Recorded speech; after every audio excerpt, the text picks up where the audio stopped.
Hello, everyone, and welcome to this episode of the Red Couch Podcast. And today, alongside me is Konstantinos, and our guest is Shirley Porter. Shirley Porter. Yes. The counselor for Fanshawe. So I'm the coordinator for the counseling department at Fanshawe College. I'm also registered psychotherapist and social worker.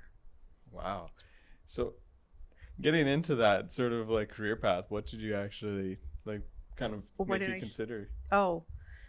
So why did I do that? Just because I've always been interested in psychology and change and helping people to heal and grow through difficult times. I've always had an interest in post-traumatic stress disorder and treating that, learning how to treat that effectively. So I did an undergrad in psychology 4 years at Western, and then I did a 2-year master's degree in counseling.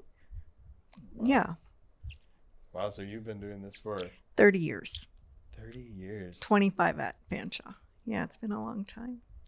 Yeah. So over the years, is it just kind of like one-on-one sessions that you're Yes, with? Individual counseling, psychotherapy. Yes, that's mostly what I've been doing. I've done groups over the years, but they don't seem to do really well in the college environment just because people are so busy with jobs and school and families and other responsibilities.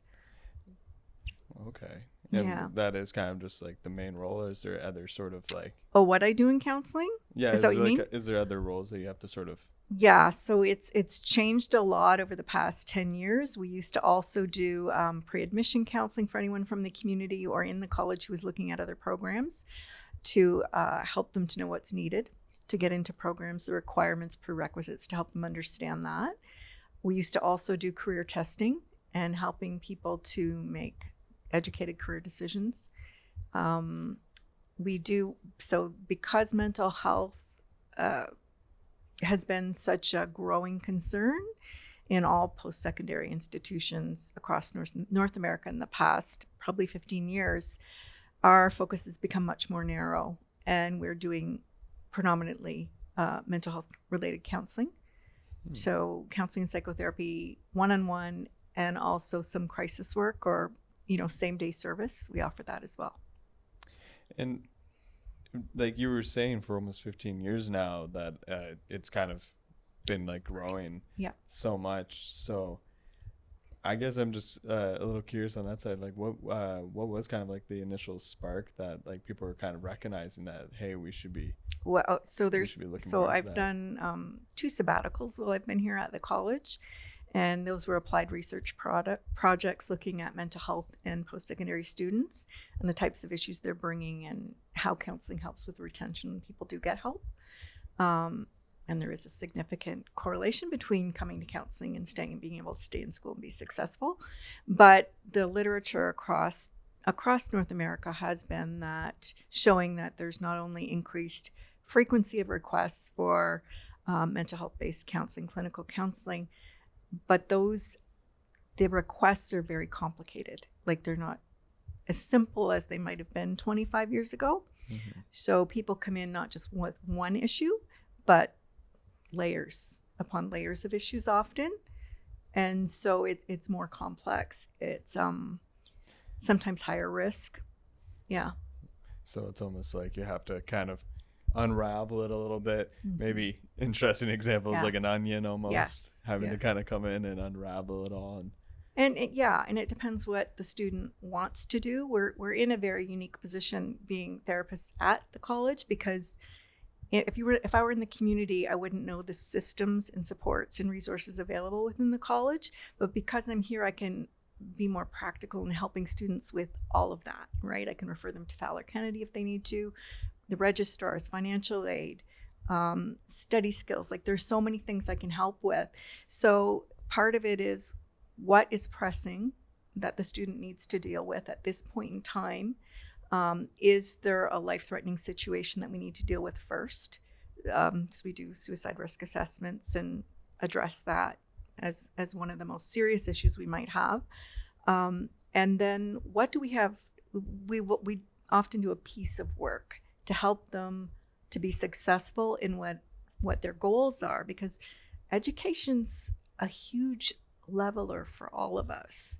If a person comes from poverty, like I did, for example, and I was the first person in my family to go to university on both sides, it gives you opportunities to be independent, to make different choices in your life.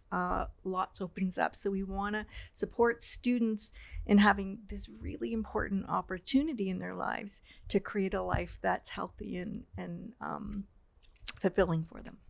So sometimes because of time constraints, we only deal with certain issues. Like, you know, we don't peel the entire onion. Do you know what I mean? Right. Yeah. You don't want to fully just unravel everything and then yes, maybe just leave the person maybe feeling uncomfortable. It depends on, you know, how many layers there are. There are lots of things we can do to help, because, you know, doing therapy can bring up some uncomfortable feelings sometimes, or other things, and really your priority here is school and to be successful. So we always have to balance that in our approach and our interventions. You know, am I going to do this work with you right before midterm?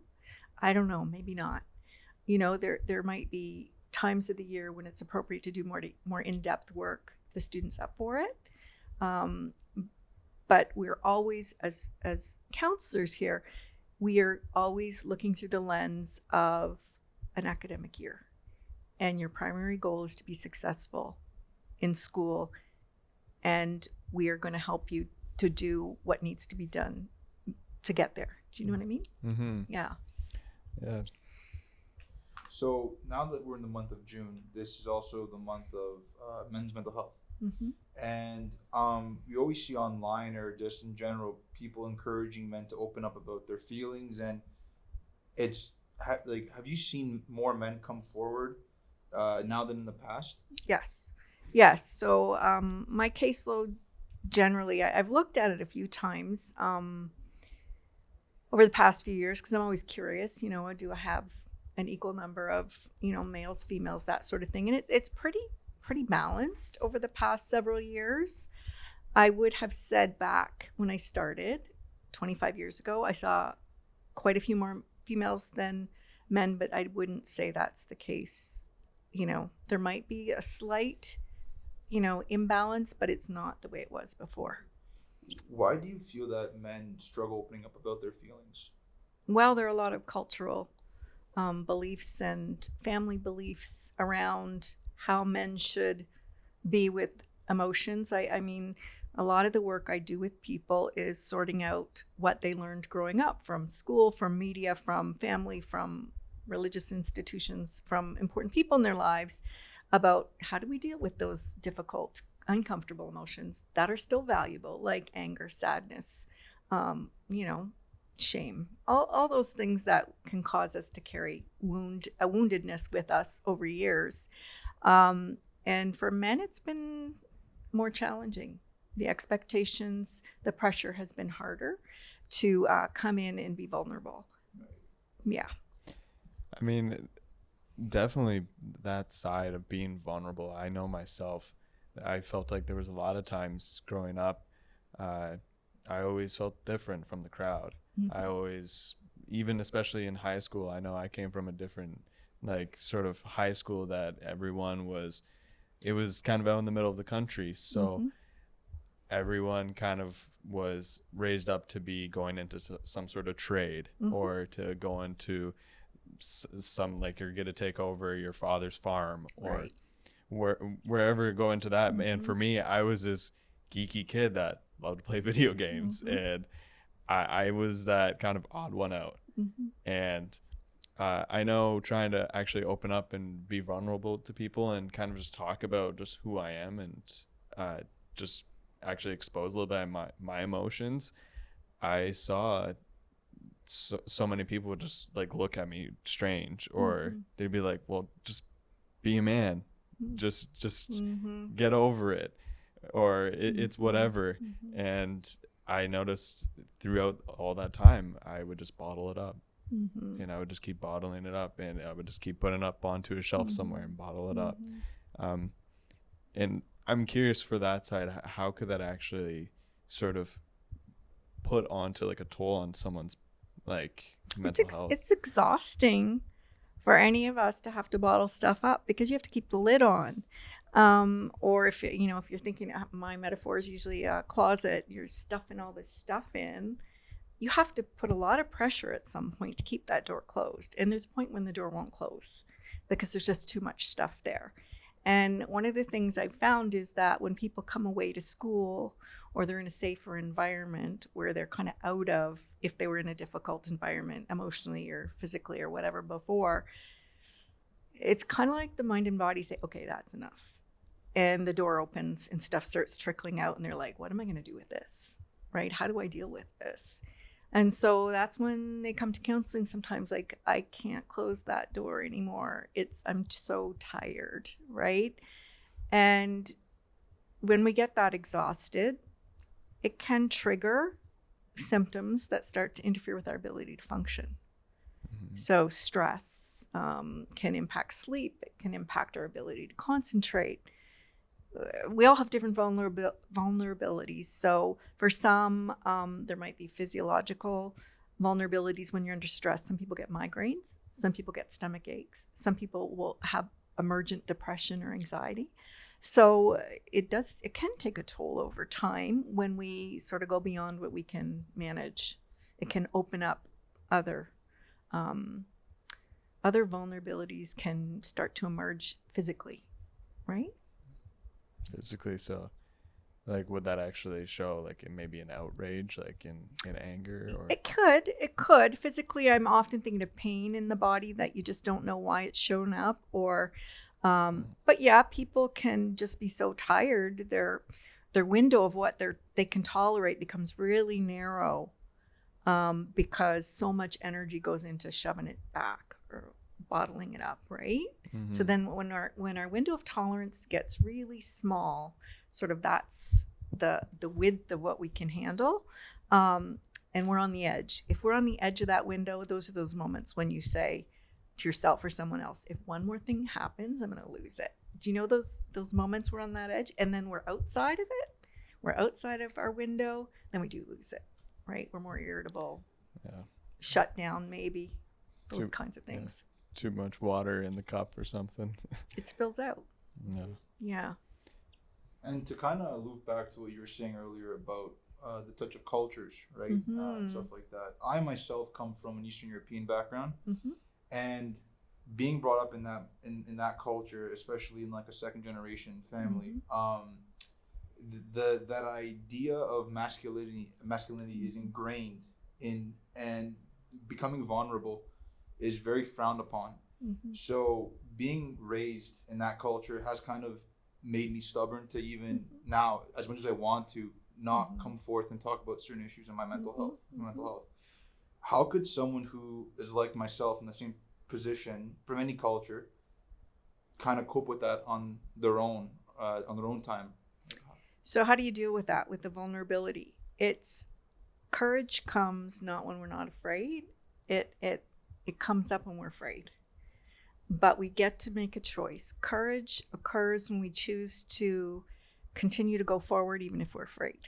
Do you know what I mean? Right. Mm-hmm. So even though something's uncomfortable and feels like this is the way I was raised, if there's something in you that says, but for my own well-being, I think I need to learn how to do this differently, and you try with a professional or a really good friend who has shown over time they can be trusted with little things so that you can let a little bit more in, you might become more comfortable with interacting with people at that level.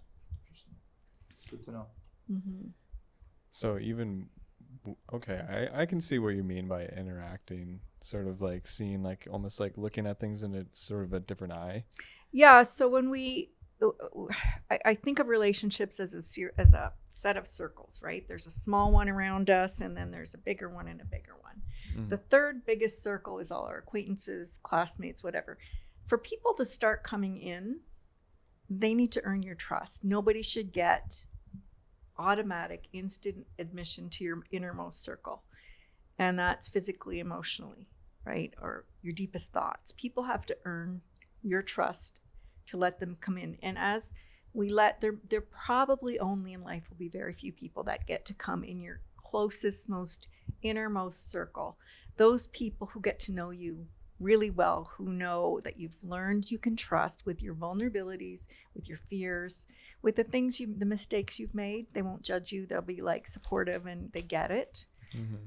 So our interactions can become a little more meaningful, and they have a depth to them when we let people into that innermost circle, right? Yeah. Okay. So it almost seems a bit like kind of like a mechanism to like actually help yourself out instead of just completely just like breaking down and just like letting kind of the whole mainframe go loose out there. That's not safe to do in lots of relationships, right? With classmates or a new friend. If you don't know who they are and what they're going to do with your most vulnerable information, you need to take some time, right? Mm-hmm. If we grew up in families where there were poor boundaries between people, where, physical, emotional boundaries were crossed, people are abusive, neglectful, whatever, we might not know how to set those boundaries and how to make decisions about when do we allow people to come closer. And so that's a lot of the work we do in counseling as well, right? Helping people to understand that, to have compassion for why they struggle with this, and then to make informed choices about how they might want to do it differently going forward. Mm-hmm. And is there any differences that you see from even what happens over social media? Yeah, social media can be a problem because there are often no boundaries, right? Mm-hmm. And people they forget. So I think they might be thinking of talking to a few people, close friends, but it's out there for everybody and anybody to see. And it can be used to hurt people, right? Like people sometimes are bullies and they will turn it around and they pick up on a vulnerability and they might use it against somebody in a public way. And that can be very devastating. Yeah, and also for me, I have to say like social media is a very dangerous field as well to even go and absorb, because it could also damage someone who's going through something even more. For example, there's been a trend as of recent with certain influencers trying to promote the toxic masculinity lifestyle, and the way they're throwing it at people is demoting them and making them feel even worse. Mm-hmm. And I just think that social media as well plays like a negative effect on it. Does more damage than what it should. Well, we know studies have shown that increases, especially young people, anxiety levels and a really warped perception of what other people's lives are, because you see a few pictures or videos from like a second or 10 seconds in a person's life. Well, they got to do 100 retakes and they got to plan this and they showed you the absolute best, but you don't know that they're, a parent's dying of cancer and they're struggling with depression. And so there's this false narrative about what everybody else is living, and people go around thinking I'm the only one I must be the only one who's having a hard time or struggling with this. And, I've had students come into my office and say, I don't know why everyone else is doing so much better than me. And I, say this is November, and I'd be like, okay, how long did it take you to get in to see me for a counseling appointment? And they'll say, well, 3 weeks. I say, did you see all the doors up and down this hallway? That's because we're all full of people who are going through similar things as you, but we don't talk about it in line at Tim Hortons or between classes because we're very protected, right? We protect ourselves. So it's sometimes, and when my clients will start talking to a few trusted friends, they find out, oh, they're going through something too, right? Yeah, they're not alone. Yeah. And I feel like that is kind of the biggest thing to remember, is that we are not alone, because especially on social media, I know, I'll admit it myself, I might see this beautiful person, big influencer that like I see they're putting this great sort of show on her photo, or and I'm like, wow, I wish I was there, I wish I was doing that. And then all of a sudden it's kind of like you have to snap back to reality and be like, oh, it's not my life. Like, right. And it probably isn't theirs either. Exactly. All the time, right? Like they put these illustrious things on camera, like, oh, you want this nice car, this nice house, or this nice lifestyle, you need to do everything, you need to do all this in order to get it. And they hold it in a high regard, and they force it upon you because you need to be a man, you need to do the A, B, C, and D, and it's unrealistic. And I know, Constance, you and I were kind of having a bit of this conversation earlier about this, that we were talking a lot about therapy and going into therapy, and you were just mentioning as well, just a lot of people are actually going in and talking, and you are not alone. And I know myself, it took many years to actually take the step to be like, yeah, therapy is something I should get into. And I know I don't know what I would do without my therapist now. That's just like my take on it, but I know, Constance, you and I were kind of having I said that for myself, I'm not very open about my issues, and there have been times where I have been, but I haven't gone to a therapist. But I have gone to a priest, because I'm of the Greek Orthodox faith, and I've sat down with priests and talked about certain issues that I go through, and they kind of give me, I guess, a similar help that a therapist would, but a little different because it's from a religious standpoint. But also, as well, as I find that what really helps me as well is just like doing a lot of different forms of meditation. Yes. And that is what has, kind of helped me ease my issues or stuff that I have with my mental health, and it's been helpful. Kind of like how you found with therapy has helped. It's kind of helped me in a way.